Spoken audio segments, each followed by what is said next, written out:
నమస్తే సార్. మరి రాష్ట్ర వ్యాప్తంగా అయితే కార్పొరేషన్ ఎలక్షన్స్ అయితే జరిగినాయి. మరి జరిగిన ప్రతి చోట కూడా టీడీపీ విజయం సాధించడం జరిగింది. వైసీపీ పార్టీకి చెందినటువంటి నాయకులు ఎవరైతే ఉన్నారో ఇటు కృష్ణా జిల్లాలో చూసుకున్నట్లయితే దేవినేని అవినాష్ లాంటి వాళ్ళు, అలానే అటు పక్కన భూమన కరుణాకర్ రెడ్డి, అభినయ్ రెడ్డి లాంటి వాళ్ళు, చెవిరెడ్డి భాస్కర్ రెడ్డి లాంటి వాళ్ళు మాట్లాడుతుంది ఏంటంటే రాష్ట్రంలో అసలు రాజ్యాంగబద్ధ పాలన నడవడం లేదు, తెలుగుదేశం పార్టీ వాళ్ళు దాడులు చేస్తున్నారు, రెడ్ బుక్ పరిపాలన జరుగుతుందని చెప్పేసి మాట్లాడటం జరిగింది.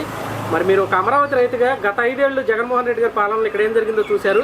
మరి గత 5 ఏళ్ళు నిజంగా రాష్ట్రంలో అంబేద్కర్ గారు రాసినటువంటి రాజ్యాంగ పరిపాలన జరిగిందంటారా, లేదంటే జగన్మోహన్ రెడ్డి గారు రాజారెడ్డి రాజ్యాంగం అమల్లో ఉందంటారా?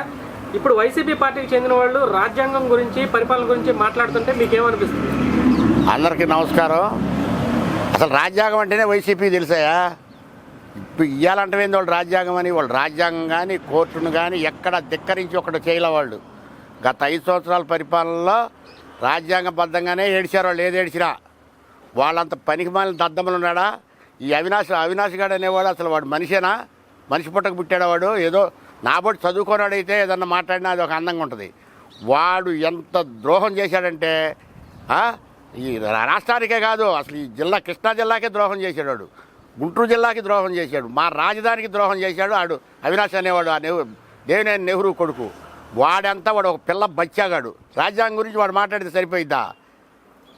మాచర్లో ఏం చేశారు?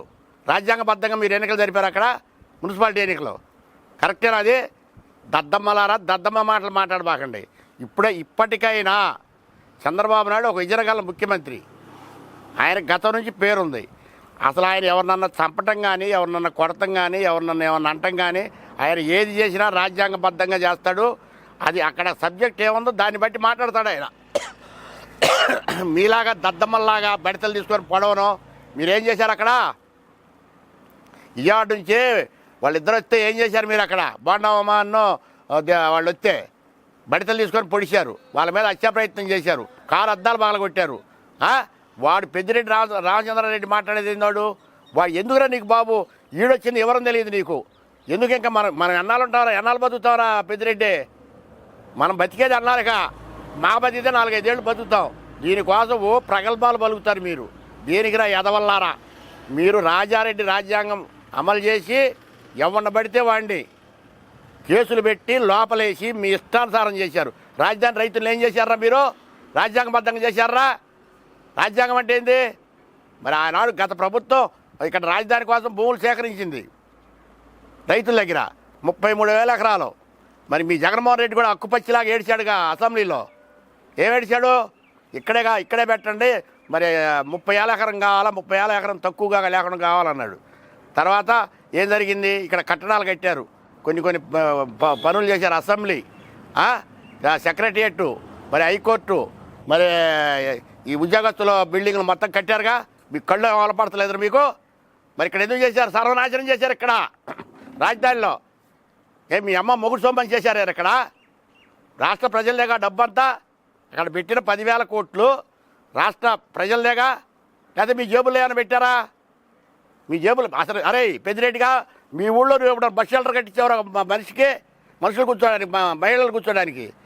ఎందుకురా మాట్లాడి? ఆ బొచ్చగాడు ఒకడు మాట్లాడతాడు, 3 రాజ్యాలకు కట్టుబడి ఉన్నాం అంటాడు. మొన్న కూడా వాడు వస్తాడు ఈసారి మండల సభకు వస్తాడుగా. వచ్చినప్పుడు చెప్పమను, కూర్చుందాం మందడంలో.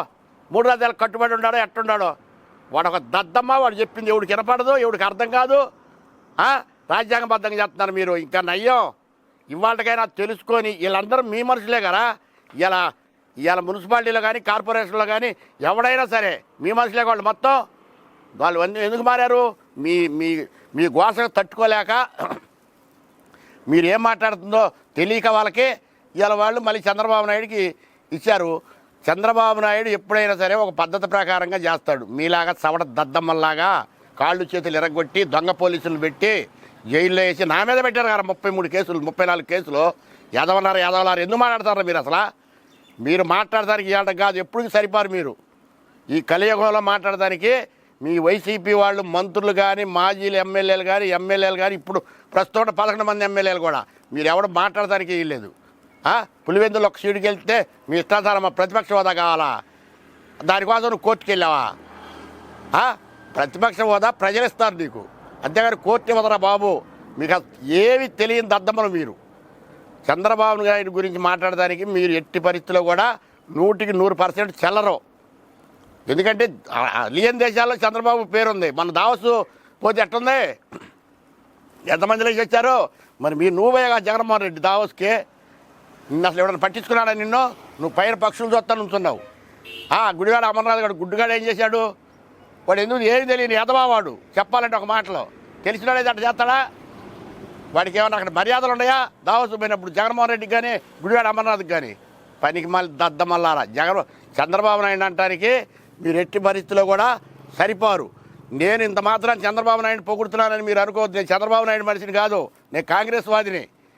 పనికి మళ్ళీ దద్దమల్లారా. ఇప్పటికైనా తెలుసుకోండి రా, ఎవరితో ఎట్ట మాట్లాడాలో తెలుసుకొని మాట్లాడుతూ నేర్చుకోండి. మాచర్లలో చంద్రయ్య అనేవాడిని గొంతు కోశారు గారు నిలువను మీరు నడి రోడ్డు మీద. దాన్ని ఏమంటారు? అది రాజ్యాంగం అంటారా? చంద్రయ్య అనేవాడిని గొంతు కోశారుగా నిలువన, కోండి కోసినట్టు కోశారు. అది రాజ్యాంగమా? రాజారెడ్డి రాజ్యాంగం కంటే ఎక్కువ రాజ్యాంగం నడిపారు మీరు. మీరు ఎప్పటికీ అసలు మీరు ఇక గెలవటం కాదు కదా ఈసారి. ఇప్పుడు రేపు చూడు, రఘురామకృష్ణరాజు నిన్ను డిజాల్వ్ చేస్తాడు. నీ ఎమ్మెల్యే పదవి పులివెందుల భయాల్సిన తట్టుకో, నువ్వు భయాల్సిన తట్టుకోరా బాబు.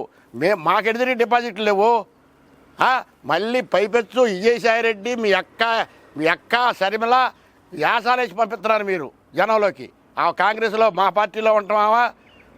ఆమె మాట్లాడే మాటలో ఆమె ఇవాళకి అమరావతి జై కొట్టలావా, అమరావతి పేరు ఎత్తట్లావా? ఏమనుకున్నారు మీరు? ఏమనుకున్నారా? మేము అనుకుంటాం ఆ చెట్టుదే కాయని.